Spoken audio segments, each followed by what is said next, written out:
Selanjutnya, kita melakukan pendeteksian outlier pada data. Untuk melakukannya, kita dapat menggunakan plot dengan fungsi par dan plot dari fit_OLS. Maka akan muncul plot residual vs fit, normal QQ plot, scale location plot, residual vs leverage plot. Selanjutnya, untuk memperjelas plot, kita dapat menggunakan library OLSRR dan fungsi OLS plot cook sd bar untuk fit_OLS. Dari plot ini terdapat outlier pada data ke-1, data ke-9, data ke-25, dan data ke-51. Nah, ketika telah terbukti bahwa terdapat outlier pada data, kita dapat menggunakan regresi robust atau regresi yang kekar terhadap outlier. Pada plot ini, dapat diidentifikasi bahwa observasi ke-9, 25, dan 51 adalah outlier yang mungkin menjadi penyebab masalah dalam model. Kemudian, kita akan melakukan perhitungan Cox. Di sini sudah terlihat perhitungan Cox. Berdasarkan Cox D-bar plot ini, dapat diketahui bahwa ada 4 outlier dalam data observasi, yaitu observasi ke-1, 9, 21, dan ke-25 dan ke-51.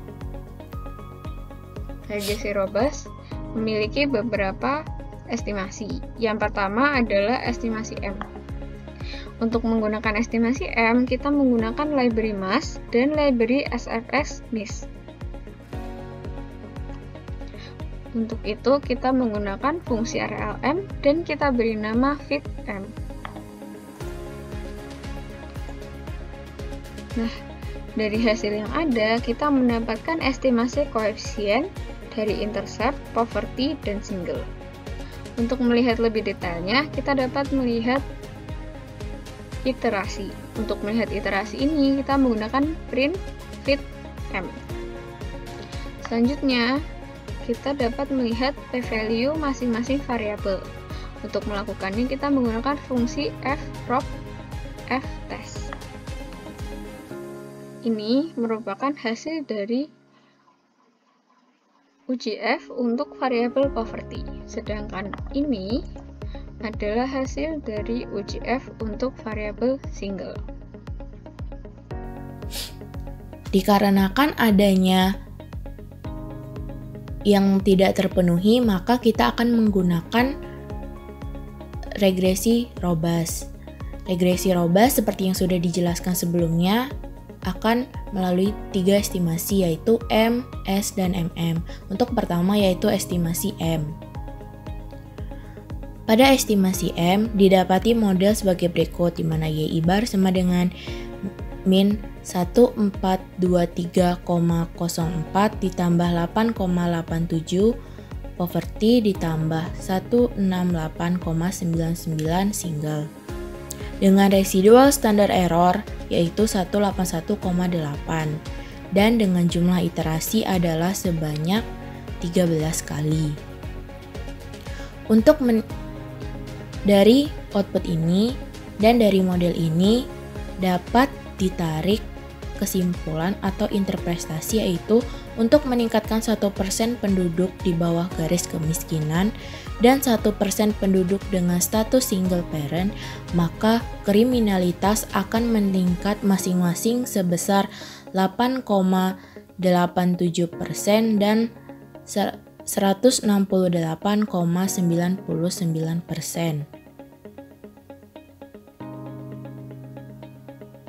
Kemudian, kita akan melakukan uji parsial untuk kedua variabel.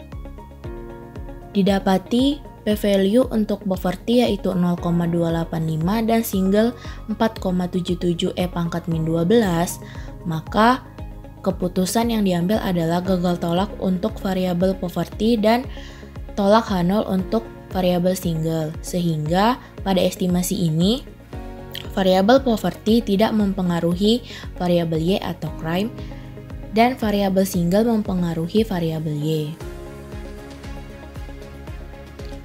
Selanjutnya yaitu kita akan melihat plot. Pada model regresi robust dengan estimasi M, memiliki 3 data outlier, yaitu observasi ke-9, 25, dan 51. Selanjutnya, kita menggunakan estimasi S. Estimasi S ini dapat digunakan dengan library robust base. Dari sini, kita beri nama fitS, dan kita menggunakan fungsi lmrop. Dengan metode yang kita gunakan adalah metode S. Untuk melihat ringkasannya, kita dapat menggunakan summary.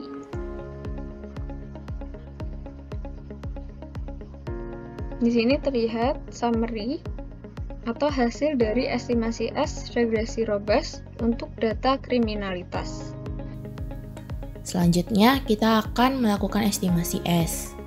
Didapati output sebagai berikut, dan modelnya yaitu Y-topi sama dengan min 931,93 ditambah 15,83 poverty ditambah 112,46 single dengan R kuadrat yaitu 83,57% dan adjusted R kuadrat sama dengan 82,88%.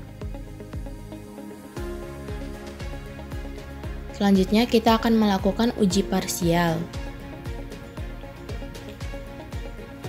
Didapati bahwa p-value untuk poverty sama dengan 0,0405 dan untuk variabel single adalah 7,77 E pangkat min 7, sehingga untuk kedua variabel tolak H0. Dan dapat disimpulkan bahwa kedua variabel yaitu poverty dan single mempengaruhi variabel Y. Pada model regresi robust dengan estimasi S, kita dapat menginterpretasikan bahwa untuk meningkatkan 1% penduduk di bawah garis kemiskinan dan 1% penduduk dengan status single parent, maka kriminalitas akan meningkat masing-masing sebesar 15,83% dan 112,46%. Dan beginilah plot untuk estimasi S. Pada model regresi robust dengan estimasi S, memiliki 3 data outlier, yaitu observasi ke-9, 25, dan 51. Selanjutnya, estimasi yang akan kita gunakan adalah estimasi MM. Untuk melakukan estimasi MM ini, kita menggunakan library robust base. Dan estimasi ini kita beri nama fitMM. Untuk menggunakannya, kita menggunakan lmrop, crime, poverty tambah single dengan data yang kita gunakan adalah data dan metodenya adalah MM.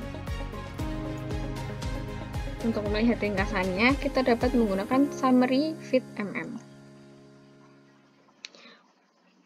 Dari sini terlihat hasil dari estimasi MM.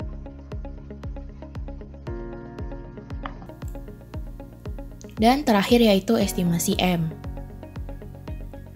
Pada estimasi M, didapati model sebagai berikut. Y-topi sama dengan min 1,539,64 ditambah 11,47 poverty ditambah 176,57 single. Dengan R kuadrat sama dengan 79,54% dan adjusted R kuadrat sama dengan 78,69%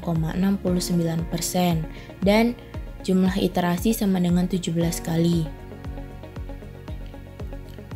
Dalam model ini kita dapat menginterpretasikan bahwa untuk meningkatkan 1% penduduk di bawah garis kemiskinan dan 1% penduduk dengan status single parent, maka kriminalitas akan meningkat masing-masing sebesar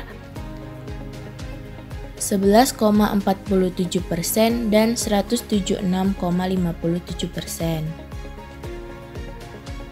Pada uji parsial untuk estimasi M, p-value untuk poverty yaitu 0,25 222 dan untuk single 8,80 E pangkat min 10, sehingga keputusannya yaitu gagal tolak H0 untuk poverty dan tolak H0 untuk variabel single. Dan dapat disimpulkan bahwa variabel poverty tidak mempengaruhi variabel Y dan variabel single mempengaruhi variabel Y. Pada model regresi robust dengan estimasi MM memiliki 3 data outlier. 2 data outlier, yaitu ke-9 dan 25.